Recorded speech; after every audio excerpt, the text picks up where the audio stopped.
a slide that I prepared for students who are current undergraduates. My office, I try to serve as a central resource for nationally competitive scholarships. So the reason we put the nationally in there is because you're competing on a national level with students from other universities, as opposed to competing with students to attend Indiana University or applying for scholarships to attend Indiana University. And there are a few hyperlinks on this page. So the first one is the events there, and I'm going to visit the website in a second. There's also an alphabetical list of awards that are administered by IU offices.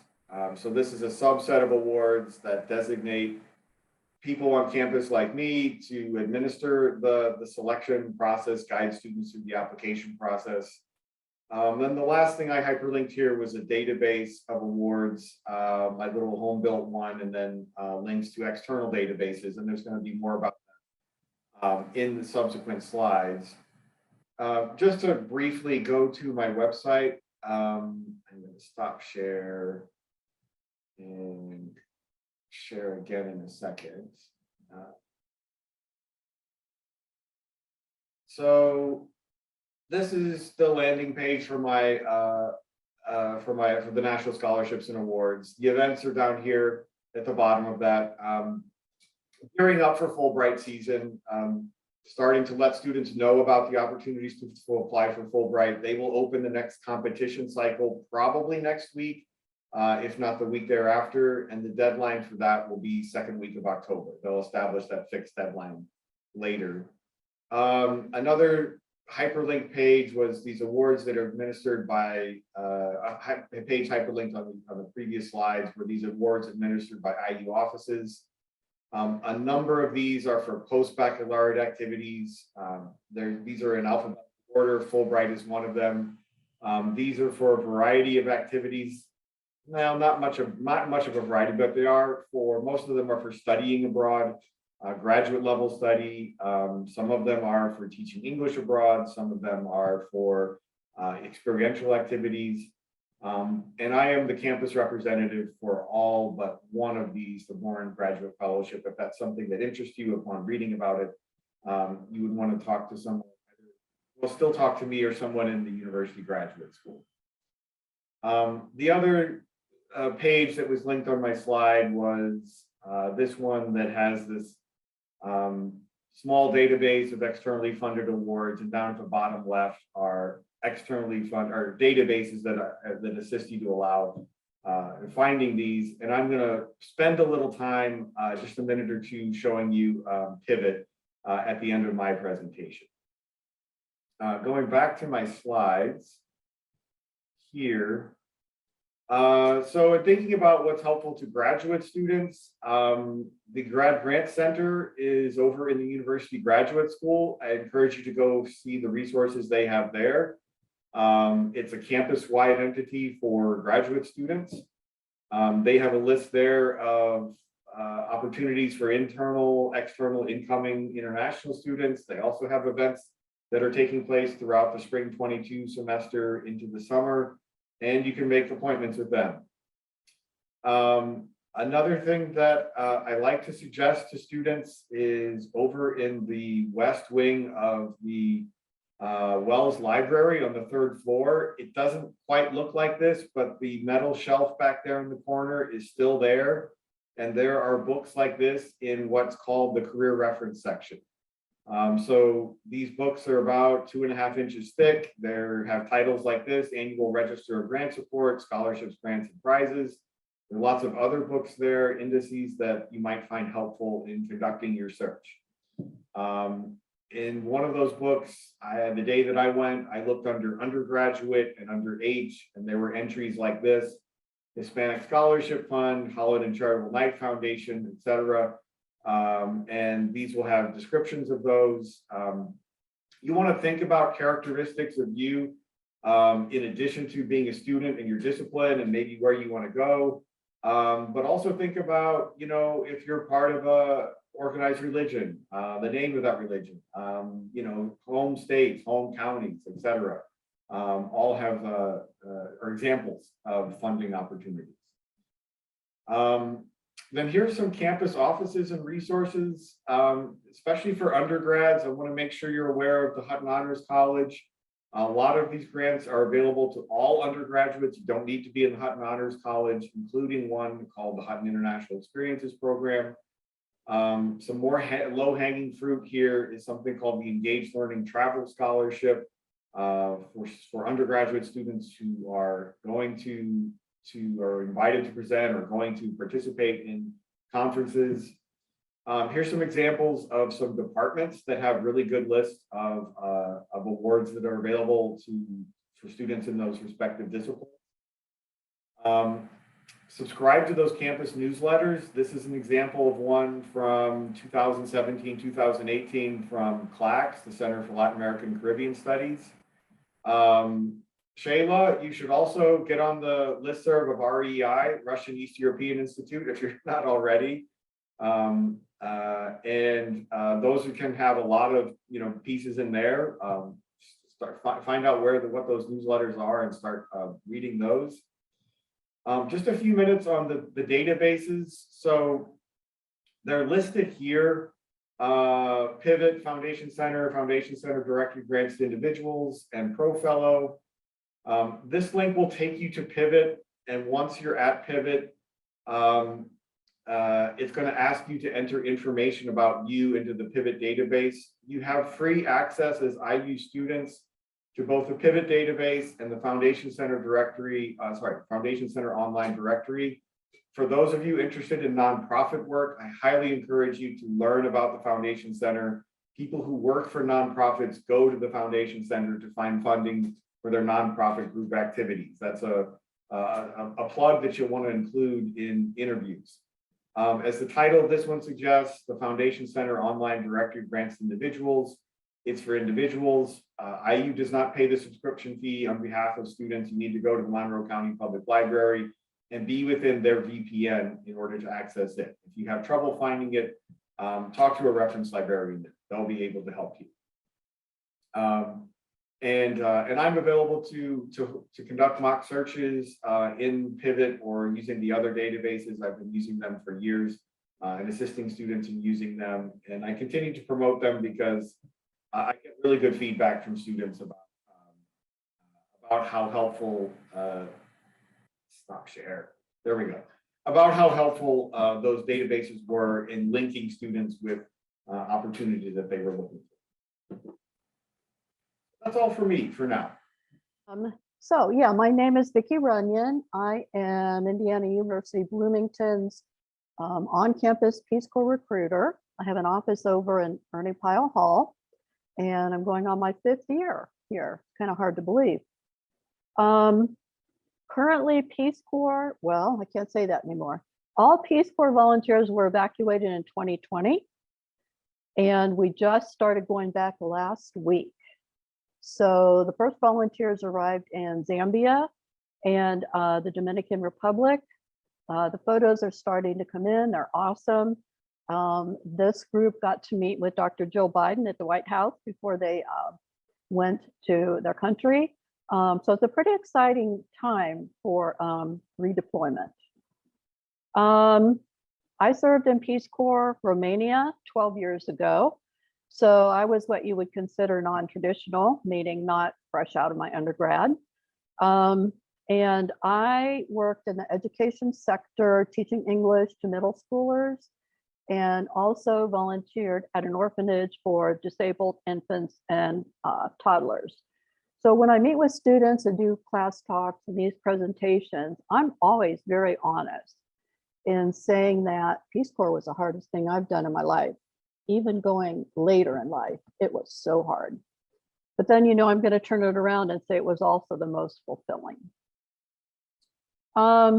Elevator pitch is that Peace Corps, of course, is a government agency that responds to requests from developing countries for volunteers to work on projects together.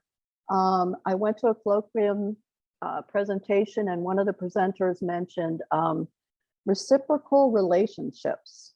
And I love that. And I'm going to be using that in presentations, working with people in country on projects together. So it's a 27-month commitment after your degree.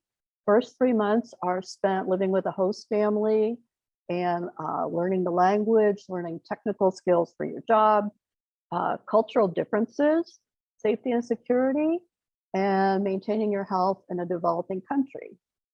After that orientation period, you move to your permanent site where you live and work with your country coworkers. There is no cost to volunteers for Peace Corps. You get a local living salary, paid housing, paid dental, medical insurance. There is loan forgiveness and deferment depending on the type of loan. And I'm sure I'm forgetting something, but it'll come to me. After service, you also have benefits, including $10,000 in transition money. And probably one of the biggest benefits is, I was looking at what Paul was showing us, but access to scholarships, fellowships, and grants for return volunteers to go on, get a higher degree. And that is a benefit that's good for life.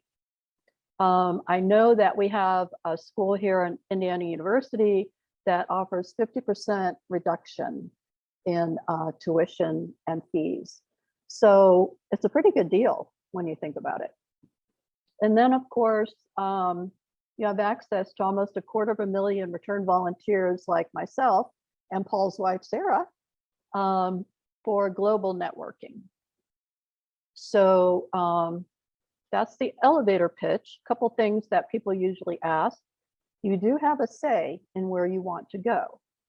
peacecorps.gov, and I'll put that in the chat box, is the website. You can look at the openings, you can look at the jobs that are available, and apply for a single job. But there's only a 20% acceptance rate. You can apply to go where needed, and Peace Corps will place you where they feel you'll have the most success. You can do that as well. The application is online. It only takes maybe an hour to do, but you need a tailored Peace Corps resume, and that's my job here to make you guys competitive. Since I started here, we have moved from 57 to 20th in the nation of similar sized schools for placement of volunteers, which is pretty cool. I don't know what 2020 is going to look like, but we'll see. And the last thing I wanted to mention was, the work sectors. There are 6 work sectors, including education, math, science, or English, health, agriculture, environment, working with youth, and business. So you see that we don't have an art sector. And I think that some people look at these job descriptions and think, where would I fit in with my degree? The thing is that most of the jobs don't require a specific degree. It's basically what you want to do and what you want to get out of Peace Corps. For example, the arts are used tremendously by volunteers because you have autonomy to create programs.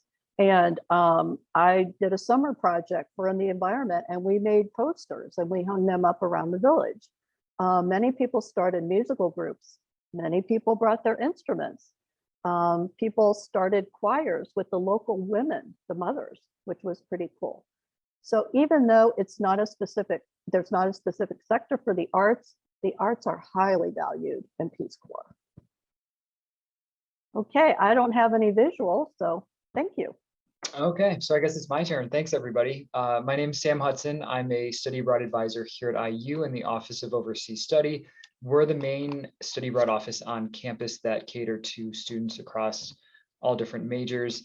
And I have just a brief presentation on study abroad opportunities for undergraduate students that are looking to go abroad for either a semester or a summer. So let me share my screen with you and we can take a look.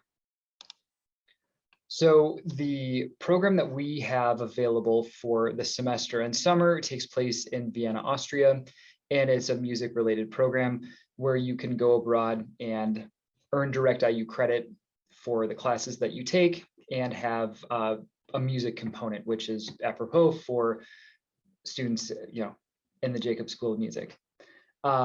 Students are taking classes at the IES Abroad Center in Vienna. IES Abroad is a study abroad provider that IU partners with. They're a nonprofit based out of Chicago, and they've been in the study abroad industry for close to 70 years now. And their Vienna program is actually the oldest program that they have. It just started after World War II. So it's a really kind of prestigious program, if you will. Students take their classes, as I said, at the Vienna Center. And here's a few great photos.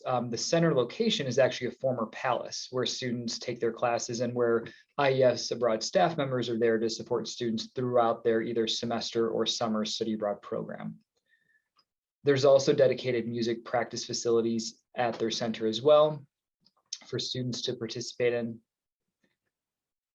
And the eligibility requirements for the program, one, it's helpful to know we don't have a limit to the number of students that we can accept, as long as you meet the eligibility requirements for the program. And again, these are designed for undergraduate students because that's the way that the programs were set up and tailored. But as long as you meet the eligibility requirements for whichever program that you're applying for, semester or summer, then you would be accepted. You'll see for both programs, we want students to be in at least their 4th semester of college here at IU. We want them to have a strong academic background, at least a 2.75 GPA, and they must have completed a few music specific requirements, which if you're going abroad, typically your junior year, you probably have already fulfilled those as well. And then for performance majors, we want to make sure that you are in close contact with your academic advisors to be sure that you are approved to do these while you're abroad, which the majority of students are for this program, which is great. In terms of what types of classes you would take while you're abroad for the semester program, it is required that you take a German language class because while in Austria, since German is the official language, they want you to learn a little bit of the language. You don't have to have prior background knowledge of the language, but it is expected that you take a language class while you're abroad, even if it's an introduction class. Other classes that you would take include a music history class that already has specific IU credit for music M401 or 402. Students also participate in a music performance workshop and private instruction, depending on your musical instrument. And then the final class that you would take for a total of 17 credit hours across the board is an IES Area Studies course, which could be a number of different types of classes that IES offers outside of their music courses. So it could be a history class or a media class or an anthropology class. There's a number of different courses to choose from to help round out your experience. On our IU Overseas Study website, where you would apply for the program, we have a very helpful equivalency list for the program that will outline all of the enrollment requirements, the courses that are offered, and the direct IU credit that you'll receive. So again, if you're a student that's interested in going abroad and you want to figure out how study abroad can work into your future plans, what classes are offered, I would recommend taking a look at this. In terms for the summer program, it's kind of a pared down version of the summer program. Students are taking 2 classes for 6 credit hours between either the music history class, the music workshop, or the German language class. I believe the German language class is only required if you haven't taken any German language courses previously. If you've taken a few semesters of the German language class, then you could opt out of doing that. As far as I know, most students end up doing the music history class because that 400 level music credit is helpful for you, and the German language class. In terms of the cost for the programs, we have those outlined on this PowerPoint, but they're also on our equivalency on our website as well, the semester and the summer. Students aren't paying their IU tuition for the credit hours earned abroad. They're paying the fees that the study abroad program sets. So it's helpful to take a look at this. If you're an in-state or an out-of-state student, you're not paying those tuition fees on top of study abroad. Like I said, you're paying the fees that the program sets, which typically include the tuition for the program, housing, orientation when you arrive, excursions and field trips, and then international medical insurance. In terms of housing while you're abroad for the program, there's the option of living in apartments with other IES abroad students on the program. So this could be other IU students that are participating. It could be other students from other universities that are also participating on the program. Generally, the apartments are the more popular option, especially if you're used to some more independence living in an apartment here in Bloomington. There's fully equipped kitchens. All of your bedding are included as well. You have access to a washer in the apartment, and the commute time, since you are in a larger city, is between 20 and 45 minutes from your housing to the IES Abroad Center where you would take your classes. Another housing options that you could consider as well, if you don't want to go with the apartment option, or either a residence hall option, living with other students and local students as well, or living with the local residents, what we call a homestay option, if you wanted to go that route. So IES Abroad, they try to identify a few different housing options for students based on what their interests are and what they're looking to achieve while they're abroad. IES also provides a lot of activities to get you outside of the classroom so you can experience life within Vienna. There's a language buddy program where you can partner with other local students and you can learn some German, they can learn some English. It's a great pairing that you can utilize to have a local friend while you're abroad. A lot of the students on the program also attend many community orchestra sessions that go on. There's also different sports teams that students can join. There's a strong faith community. There's dance classes. So IES Abroad, because they have their center in Vienna, they have staff members there that are available to support you 24/7 throughout the study abroad process. And like I said, they really try to make sure that you not only have a great time with the academic components, but also a great time exploring Vienna and the rest of Austria and having a lot of extracurricular activities to really round out your whole experience. And then finally, I'm open to any questions if anybody has anything. Our office has drop-in hours every Monday through Friday from 10 a.m. to 4 p.m. So if you are at all interested in learning more about study abroad, you're welcome to stop by our office. So nice, short, sweet presentation. And the classes, yes, other than the required German language class, they are all delivered in English.